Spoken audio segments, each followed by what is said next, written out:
tapi bajunya serba putih dan dia memakai seperti kerudung, jadi kayak dikerudungin kayak gitu. Di depannya lilin. Halo teman-teman, kembali lagi di Teman Malammu. Pengalaman horor kali ini berasal dari pengalaman gue pribadi ketika gue melewati hutan sepanjang 13 km jam setengah 2 malam, dan gue cuma berdua bersama teman gue menggunakan sepeda motor. Kenapa gue bisa berada di tengah-tengah hutan? Karena pada saat itu gue diajak oleh teman gue untuk mengantar dia ke salah satu villa yang ada di Bogor.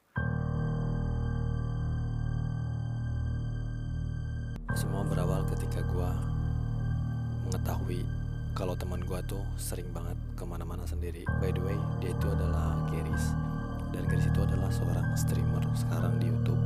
Dia tuh streamer explore. Gue sering melihat status dia bepergian, dan ketika hari itu gue berkomentar di status WA-nya. Gue bilang kalau misalnya lu mau pergi lagi, gue mau ikut.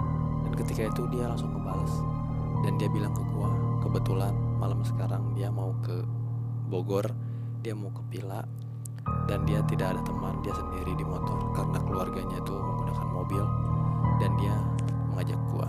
Dengan kondisi yang sangat mendadak sekali, gue mengiyakan ajakan dia. Gue bilang ayo kalau misalnya mau, dan dia bilang mau ngejemput gue sekitar jam 11 malam.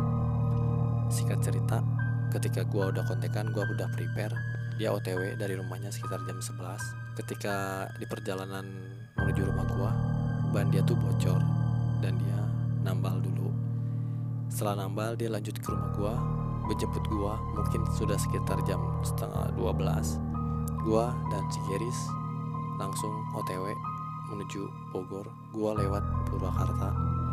Di sepanjang jalan di Purwakarta ada satu hal yang membuat gue kesal, yaitu bannya bocor lagi teman-teman. Dan gue harus mencari tukang tambal ban pada saat posisinya tuh udah lumayan malam, udah setengah 12 lewat. Dan gue berusaha untuk mencari tukang tambal ban karena motor bocor, dan tidak mungkin untuk gue dan si Geris tetap memaksakan naik di motor itu. Jadi gue turun, si Geris dorong motor sambil mencari tukang tambal ban, dan alhamdulillahnya ketemu walaupun agak jauh. Ditambahlah ban motornya tuh. Pas udah beres, lanjut OTW lagi. By the way, gue tuh lewat jalan arah ke Cianjur. Dan disinilah ketika semuanya itu mulai berbeda teman-teman. Si Geris di situ bilang ke gue, di sini jalannya sudah mulai horor kata dia. Dan gue di situ berpikir mungkin horornya karena posisi malam doang. Dan ternyata bukan hanya sekedar malam. Di situ tuh sepi, dan di kiri kanan gue pohon, jalannya lumayan berlubang, dan gue tetap aja menghiraukan alasan-alasan tersebut karena gue di situ belum merasa hal horor apapun, karena cuman malam doang. Gue lurus terus lumayan jauh di dalam jalan tersebut sampai akhirnya gue bisa berhasil melewati jalan itu dan ketemu jalan raya. Dari jalan raya semuanya semakin tidak beres karena si Geris bilang ke gua bahwa dia tuh tidak hafal jalan sini, dan dia tuh baru pertama kali lewat sini, dan dia memutuskan untuk membuka Google Maps, mengikuti jalan yang dituju oleh Google Maps.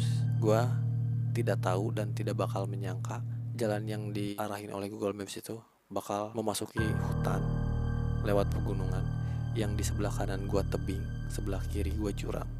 Dari jalan raya gua mengikuti Google Maps sampai akhirnya gua tiba-tiba masuk ke dalam hutan itu. Yang gua kira jalannya tuh mungkin sekedar cuma lewat doang, tapi ternyata gua beberapa jam tidak keluar dari hutan itu teman-teman. Gua mulai merasakan hal tidak nyaman ketika gua sudah memasuki hutan itu, karena gua berharap bakal cepat berlalu di jalan itu, tapi ternyata harapan gue sirna ketika gue tidak kunjung keluar dari jalan itu teman-teman. Gue terus melewati jalan itu sampai akhirnya gue merasakan ada hal aneh ketika gue berada di belokan Jadi bener-bener mangga teman-teman, mangga udah matang, bener-bener wangi banget. Sedangkan itu di situ gue lihat tidak ada pohon mangga, dan si Geris pun tahu di situ tidak ada pohon mangga karena dia juga ngelihat nggak ada pohon mangga. Di situ gue bilang ke si Geris, gue mencium bau wangi mangga, dan si Geris pun bilang dia juga sama cium bau wangi mangga. Gue masih berpikir mungkin ada pohon mangga di sini, tapi si Geris entah kenapa, emang dia buat nakut-nakutin gue atau emang dia tahu beneran ada atau gimana, gue nggak tahu. Dia tuh bilang biasanya kalau ada wangi-wangian kayak gini itu tuh ada yang diem di suatu tempat. Merinding cok. Gue berusaha berpikir jernih, karena kalau misal gue terus-terusan memikirkan ada siapa yang diem di tempat, mungkin gue bakal makin panik, karena posisinya tuh bener-bener gue berdua doang dan tidak ada satupun orang yang lewat. Gue di situ benar-benar ngerasa takut. Gue bilang ke dia, mending bawa motor aja Riz, udah fokus. Kalau hal kayak gituan mah gak usah dipikirin. Dan dia bawa motor terus. Hal yang semakin gue merinding adalah, jadi gue tuh lihat di sebelah kanan tuh tebing, sebelah kiri tuh jurang. Kalau misalnya gue belok ke kanan, otomatis jurang tuh sebelah kiri. Dan si jalan tuh gak lumayan kesorot sama lampu motor. Jadi kalau misal ada belok itu harus bener-bener refleks teman-teman. Di situ merasakan takut, telat belok, dan gue terjatuh ke dalam jurang.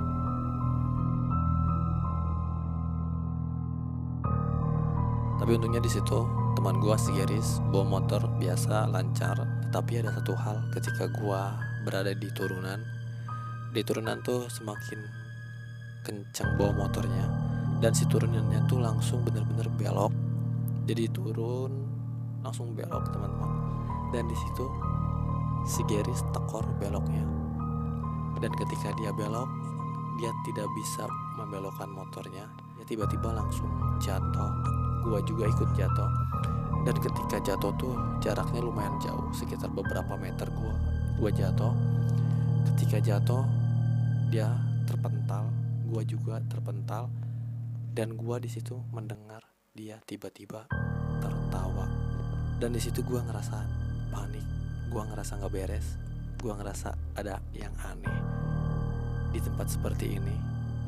Dia bisa-bisanya tertawa, dan di situ gua tuh takutnya dia kemasukan setan. Gua mencoba mendekati ke motor karena motornya tuh masih menyala, lampunya tuh masih nyala, dan si Geris tuh tiba-tiba mendekat ke gua, dan gua di situ mulai berpikir ini orang kesurupan apa enggak, soalnya gua aneh banget ketika mendengar dia ketawa. Di situ dia untungnya tidak kesurupan, dia cuma nggak tahu tertawa karena apa. Terus dia langsung mematikan kunci motornya, dan ketika kunci motor dimatikan, suasana langsung berbeda teman-teman. Suasananya tuh langsung benar-benar gelap. Gua nggak bisa lihat apapun. Gua depan-depanan dengan dia, gua nggak lihat dia. Dan di situ dia langsung bilang ke gua, mending diem dulu aja di sini sambil nunggu orang yang lewat buat bantuin kita. Gua di situ pikir, mana mungkin ada orang yang mau bantuin lu dan gua pada saat posisinya tengah malam kayak gini di tengah hutan, dan orang juga nggak kenal.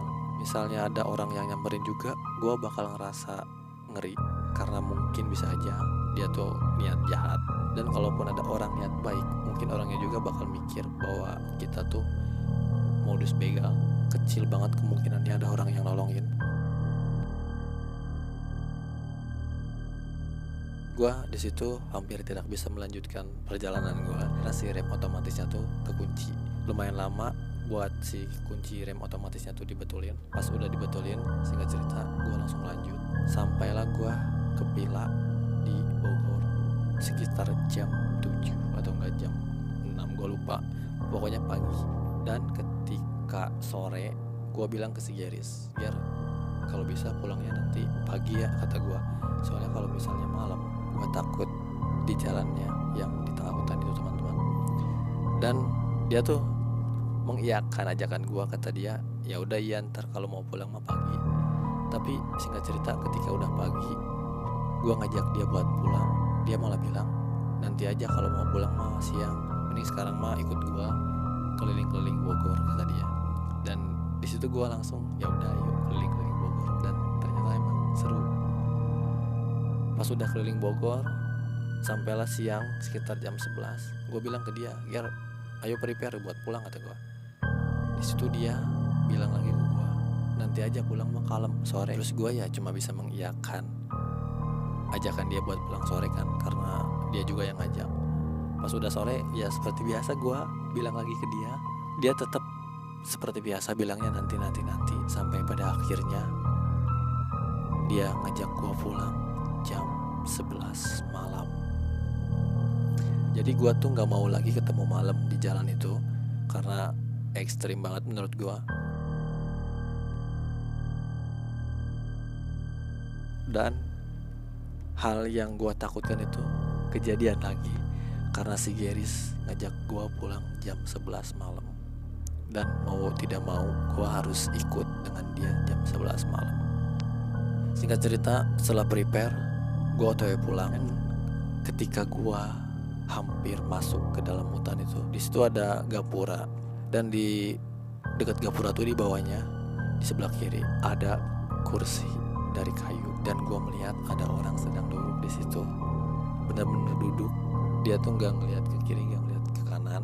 Dia cuma beneran duduk, ngeliat jalan sambil kayak ngelamun kayak gitu. Ya gue mikirnya di situ orang biasa kan, tapi itu jam 12 malam dan itu tuh sepi. Pas gue lewat, orangnya hilang, bener-bener tiba-tiba hilang. Gue nggak tahu dia kemana. Kalaupun misalnya dia pergi, pasti gue lihat, pasti gue enggak. Soalnya ya dari posisi dia duduk sampai dia hilang tuh gue nggak lihat. Dan situ tuh posisinya bener-bener cuman ada gapura, kursi, dan dia doang. Tidak ada siapapun lagi, dan tidak ada rumah di situ, teman-teman. Gue bener-bener aneh. Gue ngerasa masa kejadian lagi hal yang kemarin. Singkat cerita, gue terus melanjutkan perjalanan pulang gue sampai di mana gue berada di persimpangan jalan.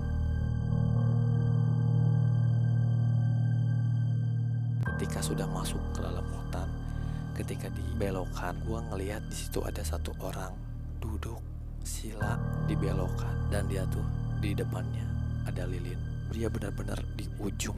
Jadi ketika pas gue belok, pas kesorot lampu, dia langsung tiba-tiba kelihatan di situ, teman-teman. Lu bisa bayangin betapa kagetnya waktu itu gue. Ya tengah malam berdua doang. Dia memakai baju putih dan dia seperti menggunakan kerudung. Merinding, cowok. Gue nggak tahu ya cowok atau cewek. Yang pasti itu menurut gue orang beneran, tapi bajunya serba putih dan dia memakai seperti kerudung, jadi kayak dikerudungin kayak gitu.